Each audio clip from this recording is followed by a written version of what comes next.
Hey guys, so today I'll be showing you my custom painted RX-178 Gundam Mark II in the original RX-78 Gundam color scheme. So first off, for the original colors, the Gundam Mark II comes in a very different color scheme, which the blue here is supposed to be a navy blue or a dark navy blue, including the mid part of the torso here.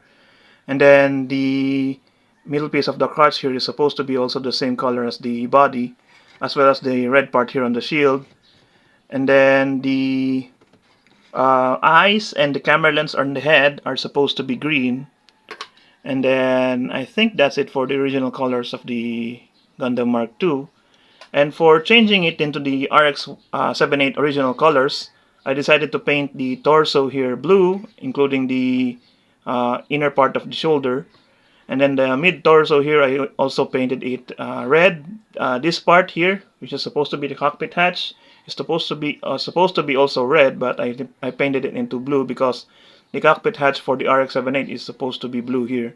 So I repainted it, and I also repainted the middle piece here red and the shield part here in red as well. And then for the eyes and the camera lens, I decided to paint them yellow, same as the original RX-78 colors. And I just outlined the rim of the eyes into a black panel lining marker. And I also painted the camera lens on the head into yellow, but I might redo it into a metallic red because the original RX-78 has a red camera lens on the head. And then the Vulcan pod here, I also painted the sensor here metallic green. And then I also painted the thrusters here, the insides, into yellow. And then the bazooka here was painted white for the main barrel and then gray for the magazine. And the beam rifle, the barrel here, is also painted gray, including the ammo pack here and also the secondary handle. And then I used the sticker here for the scope. So for the original colors of the Mark II, you get the stickers for the camera lens on the head, the eyes, the Vulcan pod, the camera lens on the weapons here, including the bazooka, but I didn't put it in my version. And then also the yellow triangles here on the shield were also originally stickers, but I decided to just repaint it into yellow. So my version doesn't use any of the stickers except for the scope here on the beam rifle. So that's the main difference between the original Mark II and my version of the RX-178. And then as for articulation and accessories, you get what you see here on the kit. You have the beam rifle, which is two pieces, I think, or maybe four, because you sandwich this part together, and then the barrel here and the secondary handle, which moves up and down like so, and it fits snugly into the holding hand here, which I changed into the build knuckle hands because the hands from the original Mark II are a bit big for my taste, so I decided to change it into the build knuckle hands, which has a much more better range of motion than the original hands from the kit itself, and it also looks much better because it's not too big in the hands of the Mark II. And then for the shield, it's the original Mark II shield with just a painted yellow triangle here and also the repainted black part here. And then I also added a emblem of Amuro Ray here on the shield because in the original P Bandai kit it has the symbol here on the shield instead of the shoulder. So what I did is I just masked the symbol here on the shield and I just painted it into red, which is much better than using a sticker for it, although my masking on the middle here is a bit bad. So yeah, but if I remade this kit this year, it might be look much better because I made this kit I think around 2016 or 2015 if I'm not mistaken. And then for the bazooka, it's stored here on the back skirt, which is a bit stiff because I painted the bazooka here, which is stored on the back skirt, which just moves up and down here on the holder, unlike the RX-78 wherein you have to change the part here on the back to store the bazooka. So you can just close that up to close the storage area.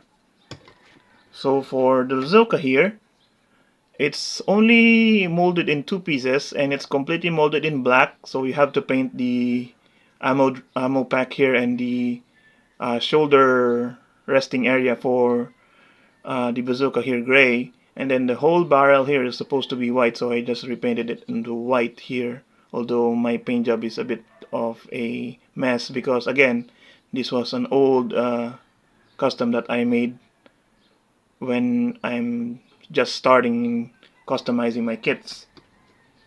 And then for the Vulcan pods, it's the same Vulcan pod, just repainted into red here on the circle part here, and as well as the camera lens here.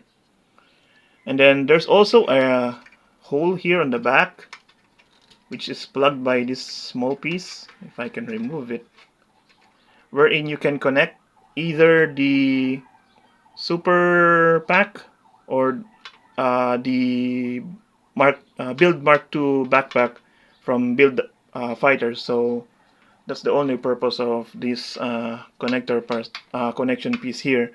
And the shield cannot be stored on the backpack, unfortunately, like the original RX-78. So yeah, that's the kit itself.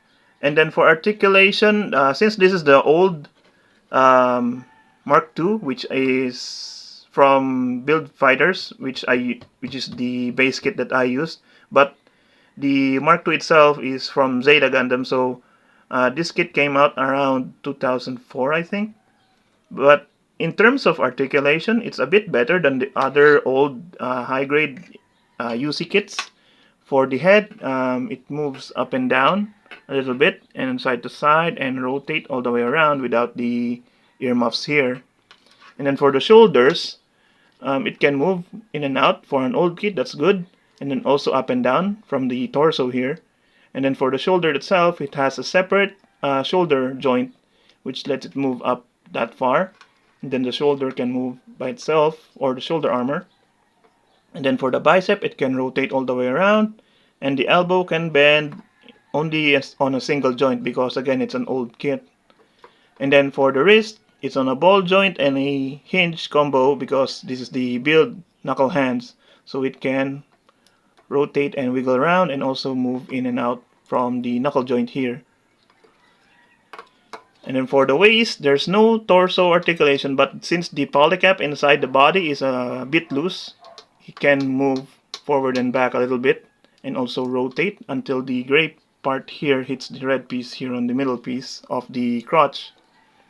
And then for the waist, the front skirts are molded together so they can move up about that far, and then the side skirts can move up and down and also forward and back a little bit. The back skirt doesn't move, it's fixed post. And then the hips are on the old style ball joints, which lets the legs go up about that far, go back until it hits the back skirt, go out about that far, and then also a little bit of forward and back from the ball joint. And then there's no separate hip movement here, unlike the newer high grades. And then the knee joint, there's a joint here on the top which only bends about that far, and then there's a secondary joint here on the knee which bends about that far. But even though it's the double joint, the knees can only bend more than a little bit of 90 degrees. And then for the ankles here, they are on ball joints, which can move forward and back for the foot, side to side, and also rotate. And then the foot guard here can move up and down, and then the foot can bend up and down because of the gimmick for the I think the plane that it rides during the Earth, when it enters the Earth's atmosphere.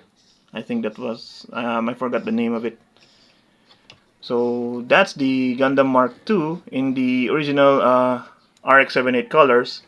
I couldn't get my original or the revived version of the RX-178, so I will just post it, a picture of it here in the side so you can see the original color scheme versus my version of the Mark II here.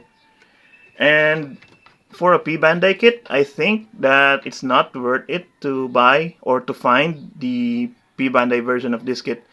if you have the Gundam Mark II, the Build Fighters version or the Revive version, you can just repaint it into the same color scheme as the RX-78, and you can have a cheaper version of the Amuro Ray Custom, which is IP Bandai exclusive.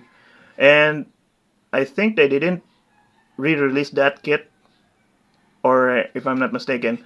So it's hard to find, and some scalpers are overpricing some of the kits. I found one before, but it's very expensive, so I decided to just buy another Build Gundam Mark II and just repaint it into the color scheme. And now I have my very own Amuro Ray version of the Gundam Mark II. So that's it for this video. I hope you guys enjoy it, and I'll see you guys again next time. Bye!